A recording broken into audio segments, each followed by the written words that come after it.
शाम सूरज को ढलना सिखाती है, शमा परवाने को जलना सिखाती है। दोस्तों, गिरने वालों को दर्द तो जरूर होता है, लेकिन ठोकर इंसान को चलना सिखाती है।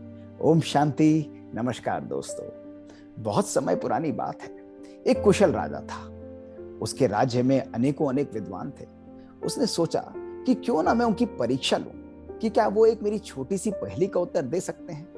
उसने मुनादी कराई और कहा कि जो भी लोग अपने आप को विद्वान समझते हैं वो सब अगले दिन दरबार में आ जाएं। और वहां आकर उसने दो बड़े बड़े बॉक्सेस सामने रख दिए। एक बक्से के अंदर एक बेशकीमती हीरा था और दूसरे बक्से के अंदर अनेकों अनेक कांच के पत्थर थे। और दोस्तों, वो उठकर गया और उसने उन दोनों को मिला दिया।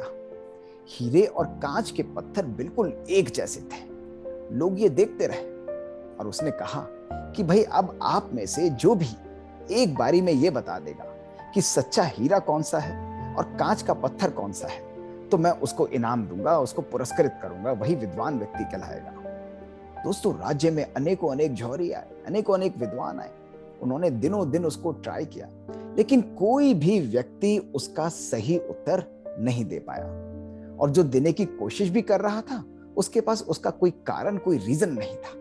तो राजा बहुत दुखी हुआ। उसने कहा कि मेरे राज्य में कोई भी ऐसा व्यक्ति नहीं जो इसका उत्तर दे पाए।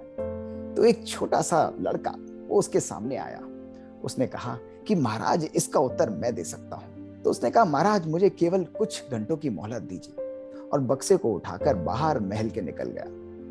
और आधे घंटे बाद वो अंदर वापस आया और महाराज से बोला कि महाराज, ये सच्चा हीरा है और बाकी सब कांच के टुकड़े हैं। राजा ने उसको लिया और देखा तो लड़के ने बिल्कुल सही उत्तर दिया था। राजा अचंभित रह गया। जो कार्य बड़े बड़े विद्वान नहीं कर पाए, वो एक छोटे से बालक ने करके दिखाया। उसने कहा, बेटा, तुमने ऐसा कैसे किया? तो वो लड़का मुस्कुराने लगा। उसने कहा, महाराज, मैंने कोई बड़ी चीज नहीं की। मैं तो इस बक्से को उठाकर बाहर ले जाकर धूप में रख दिया। जो सच्चा हीरा होता है वो धूप में भी ठंडा रहता है, लेकिन जो कांच के टुकड़े थे वो कुछ ही देर में बिल्कुल गर्म हो गए। और मेरे लिए पहचानना बहुत आसान था कि सच्चा हीरा कौन सा है। राजा ने उसकी बात सुनी और सुनकर वो हैरान हो गया। उसको आकर अपने गले लगाया और उसको अपने मंत्रिमंडल में शामिल कर लिया। उस लड़के ने कहा कि महाराज, अगर मैं आपको एक बात बताऊं, ये सच्चा हीरा अगर असल में देखा जाए तो ये हमारे मन का प्रतीक है। मन मानव का अनेकों अनेक परिस्थितियों के बीच से जाता है। हमारे जीवन के अंदर समस्याएं आती हैं। कभी कभी मानव का मन बेचैन हो जाता है, दुखी हो जाता है। और ऐसे समय पर दुखी होने के कारण वो सही निर्णय नहीं ले पाता। जब हमारे संकल्प अशांत होते हैं, जब हमारे मन के अंदर शीतलता और संयम नहीं होती, तो हमारे निर्णय करने की शक्ति, परखने की शक्ति दोस्तों समाप्त हो जाती है। तो दोस्तों, आप अनुभव करेंगे कि एक सच्चा मन एक अच्छे सच्चे हीरे की तरह होता है, जो सदा हर परिस्थिति के अंदर शीतल रहता है, सदा शांत रहता है।